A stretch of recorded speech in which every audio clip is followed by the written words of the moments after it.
just quieting down, baby. Per capita export value. Libraries. Minister, are you embarrassed by your behavior today? There's a lot of bleeding hearts around. Do you have the fortitude or the gonads to stand up and come across here and say that to me, you son of a bitch? Just watch me. He certainly went too far, Mr. Speaker, when I saw him stick his tongue out. Contemptuous disregard. More than a slab of bacon talking here. The disappointment you also feel is my responsibility. I lost my temper. What is the nature of your thoughts? The word was F-A-R-T.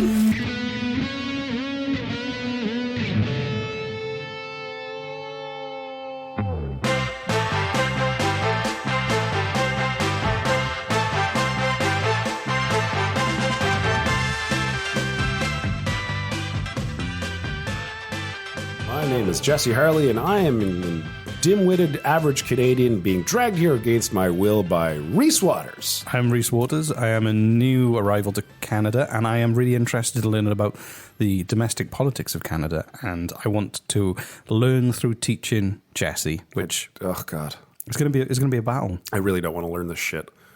and I do. So I'm going to force you, and you haven't got a choice. Fucking hell. And his job description, which I thought was wonderful, was unsuccessful merchant. Now, Unsuccessful merchant. which I think is great. I mean, you look at like people with multi-level marketing schemes on Facebook. This kind of is a relatable job these days, Right, yeah. Okay, unsuccessful merchant. All right, Yeah. that's cool. I didn't know that. Today, he would call himself an entrepreneur. He would post a lot of pictures on Instagram of his nice suit, but he wasn't making any money. Anyway, Right. unsuccessful merchant with a limited social media following. Very limited. In time, he would come to interpret the dog as being inhabited by the spirit of his late mother, and Pat's licks to be hers. So, and I don't know. And to be into what? Pat's What was the licks last part? to be hers. Now, I've never been licked. Pat? Pat was the name Pat of was the name of the dog. dog? Yeah, but and also Pat's licks would be. So I don't know if his mother licked him. Okay. And he postponed a wartime cabinet meeting as the dog was about to die in the 40s and sang "Safe in the Arms of Jesus" to Pat as he took leave of the mortal world. And It's okay. He just has to get another pet, and his mother will go into that too. But it's okay. But it's okay because he was able to communicate with Pat from the spirit world even after he died, and he then replaced Pat with Pat 2 and Pat 3. Which his mother inhabited? I guess it's like. Did he call his mother Pat? Why didn't he just call? Why didn't he just name the dog after his mother? That'd be like just deciding to call your mother by a different name. Yeah, like, and that'd be weird, right? It's like Ghostbusters 2, where they try and put the old guy and the baby from the painting. Bring me a new dog, and then they did like a ceremony, and his mother's ghost went into the dog. Some of this stuff is gold. So how to talk to Canadians? How to not how to talk with Canadians? How to talk to Canadians? Like almost like. Or as I do, how to talk at Canadians. Which is what I do. That's what most of these podcasts are, yeah. Before I go into though, I've got to tell you, there is a section called Cultural Information Stereotypes, and they've deleted the whole section but kept the title. So I don't know if some of their stereotypes were too offensive. to talk about. Go on the Wayback Machine, see if they capture a copy of it. Like, so here we go. So it starts off, how to talk to Canadians. And I've just grabbed bits of this that made me laugh. Good topics of conversation are work, studies, the weather, one's house, vacations, sports, especially hockey, American football, baseball, water sports, and increasingly soccer/football, and other leisure activities. Generally, Canadians are not comfortable talking about salaries or personal finances and tend to steer away from discussing emotions.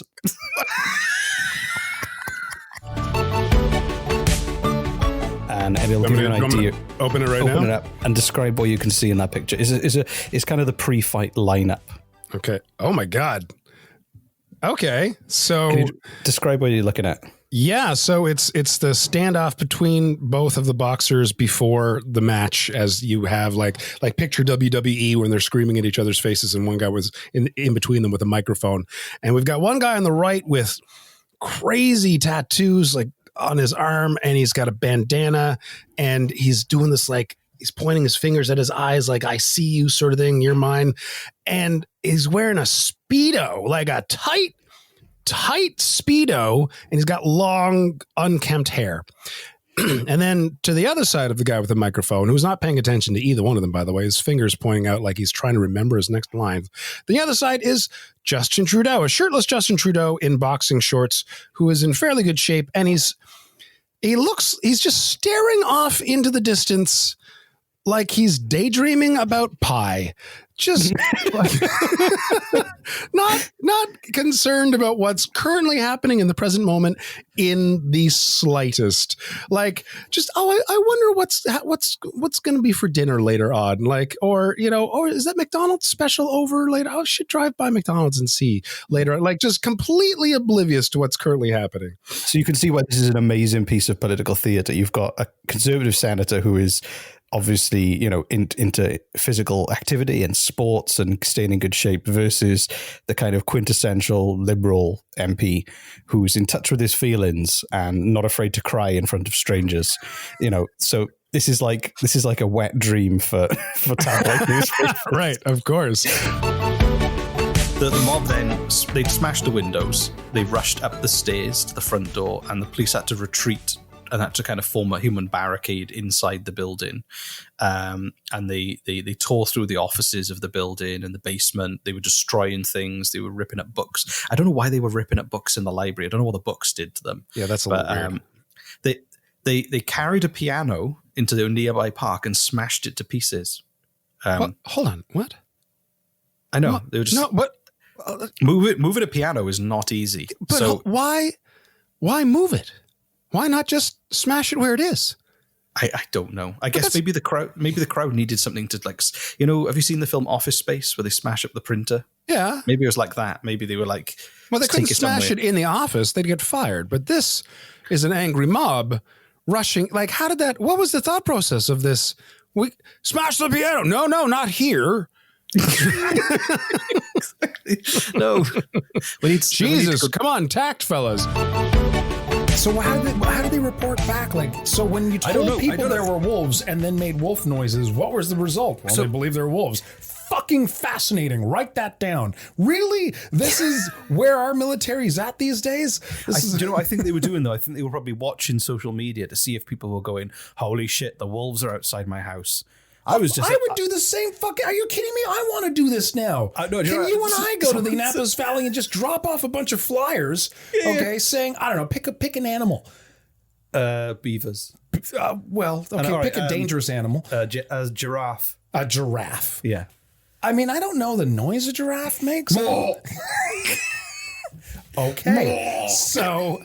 let's go to the Annapolis Valley. We'll print off flyers that say Government of Canada at the top of it, just in big bold Canadian letters. Association for Giraffes. Right. And we'll drop it off in people's mailboxes saying, beware, giraffes are on the loose. Or CAG. And we'll stage, we'll put some giant, like a pickup truck with huge speakers in the back, and we'll drive into the woods. I'll just do it. I'll just stand in the bed going, wah. Right, into a microphone so that it's echoes throughout the entire valley. Can you do it again? What's the sound?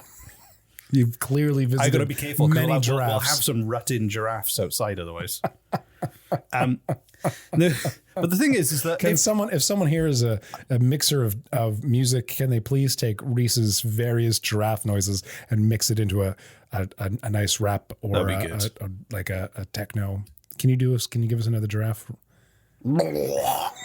So it really sounds like a giraffe exploding. The reason they make that noise is because their necks are so long.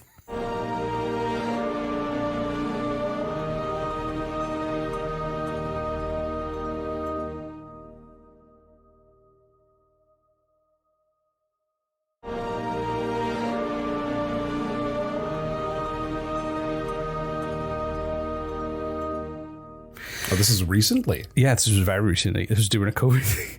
But she stepped away from the questions. A distinctive tinkling was heard and broadcast live coming from the phone line. So if you were Okay. We all know where this is going. So we can't wait to hear it. But I just got to ask first, Reese, if you were in that auditorium and you were the sound guy. Okay. Yeah. You were the sound guy and you heard this happening. Would you stop it? No, I would never stop it because I could create an amazing moment for everyone to enjoy. Exactly. During COVID-19. So, do you want to listen? This is Dr. Who is it again? You're going to hear Dr. Jennifer Russell. And this was during a tense time, and she had a very serious job. This was literally just last year, very recently, obviously it's COVID-19. Right. During 2020 then. During 2020, okay. But I really like it because she's got a serious job. It was a very serious time, and I love it when hilarious things happen and it just lightens the mood. Yeah, I do. So, yeah. Let's listen to this. But we are definitely still looking for them. Thank you, Ms. Cunningham. Thank you, Dr. Tom Bateman. Times and transcript. Oh, hi there. I'm worried that can you hear me? Hang on one sec, folks. That is not me.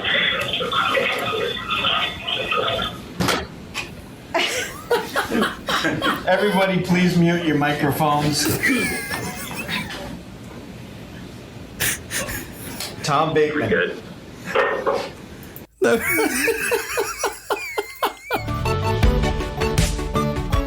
So this is what they said about Bigfoot family. All right. It's brainwashing our kids with anti-oil and gas propaganda. It's just wrong, and Netflix needs to know that. Our children are the key to the future, but they can't succeed if they're filled with misinformation. Bigfoot Family, which is rated for children 7 or older, wrongly portrays oil and gas extraction to a young audience of Canadians and ignores the industry's commitment to environmental stewardship and responsible development. Tom, I have a note on that later. Okay. Tom Olson, the former UCB candidate and now head of the War Room, basically said there's not a huge knowledge of what we do and how we do it and how we benefit the world. We're just disproving. We're about. This is my favorite quote. He explained it as, "We're about disproving true facts," which I think that's a self-own. We're about disproving true facts? Yeah, I think, the meme where... So, like, if its fact is proven to be true, they're about disproving that and that's true... That's his direct quote. We're about disproving true facts. What we want is false facts that make us look good.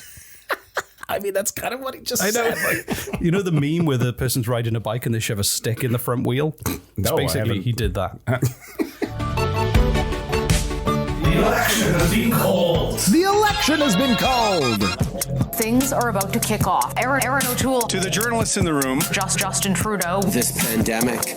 After months of speculation. Federal election. Now is not the time for an election. Buckle up and get ready to ride the pandemic election roller coaster.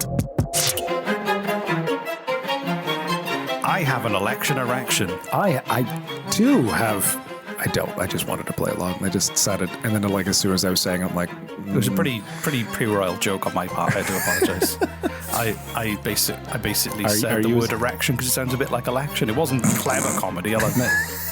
Are you as excited as I am not? Dude, my last time there was an election... I couldn't give a shit, honest to God. Last time there was an election, I wasn't really paying any attention to Canadian politics. Yeah, just like me. Because I'd been here barely a year and I was still going, Brexit! Oh, Brexit! So, but now I'm more informed and I can watch it.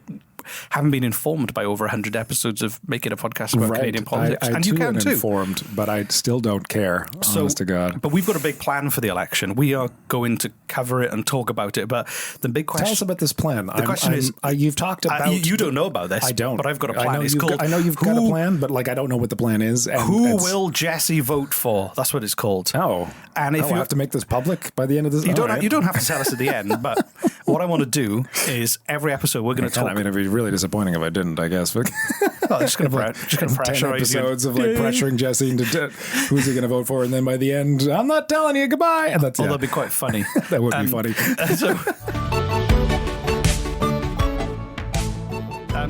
So he woke up to find his car spray painted with the message "F you, liberals," which is hilarious. They didn't just write "fuck off" or anything. They were polite. They were "F you, liberals," which would be few liberals. Foo liberals. Foo liberals. Few liberals. Or full liberals. Which I love the fact that they were willing. They were polite enough. They were willing to commit the crime of spray painting a car. They just weren't willing to swear. Swear, yeah, exactly. So I hope that made you feel better, Chris. That they were too afraid to actually say something really nasty. That's really funny. So he said, last night, while my family and I were sleeping, someone came onto my property and vandalized my car. It was clearly an attempt to intimidate me and my campaign. I am disheartened to see this, but I know it isn't who we are as a community. Whomever this individual is, I have a message back. I will not be intimidated, and I will continue to fight for St. Catherine's. And there's a picture of it. See? It's like a Nissan CX-5. And black. these kind of start, the spray painter kind of started like almost a quarter way across, and then you could see he ran out of space. He ran out of space, like, oh shit, he's got to go around the corner. He's got to run the side. Around the side of the car to finish Liberals. He didn't even map it out on like a dummy car in a scrap heap. And there's no planning or thought. Let me see. It's a capital L, lowercase I, capital B, and then capital. Yeah, it's just, he didn't really. I think somebody was top of the colouring in class in school.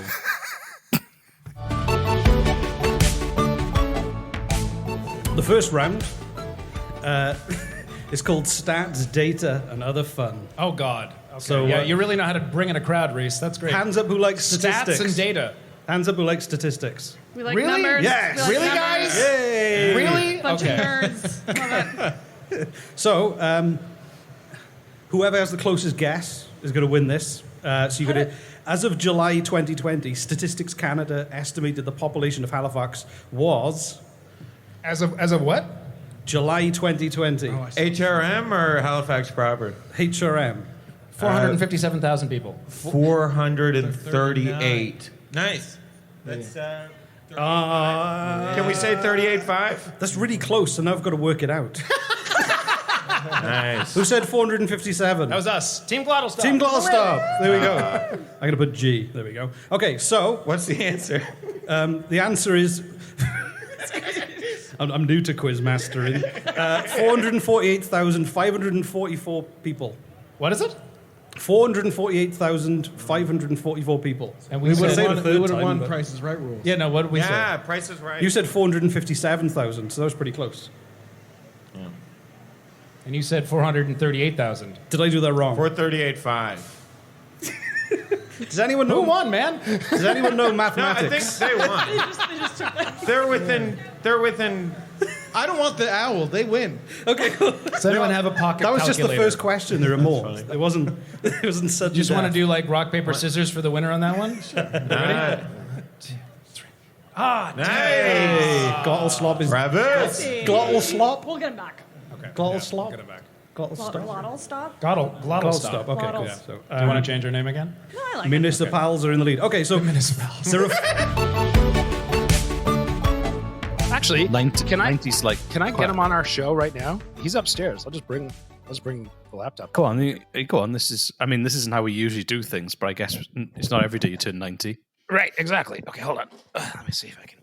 All right. Hi, Jim. So what's Jim's secret to reaching 90? Jim, what is the secret to your longevity? You young whippersnapper, what an impertinent question.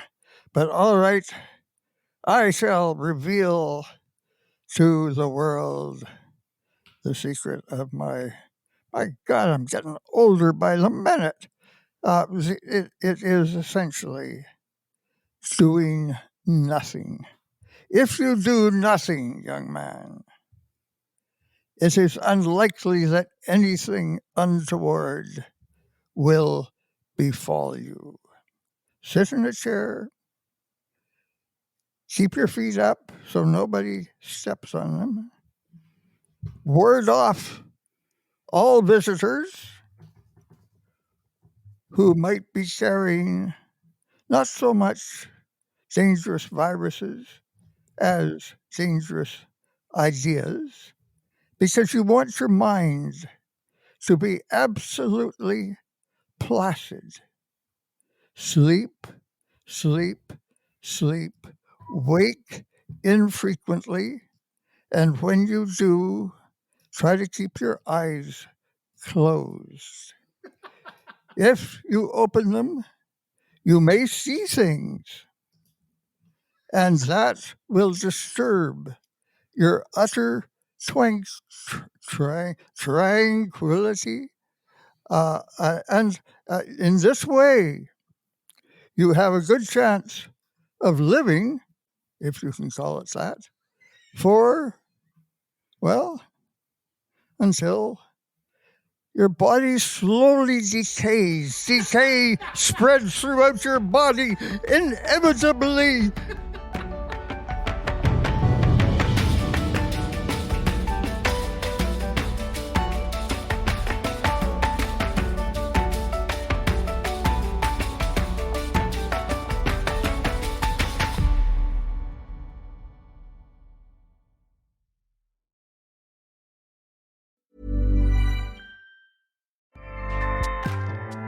Acast powers the world's best podcasts.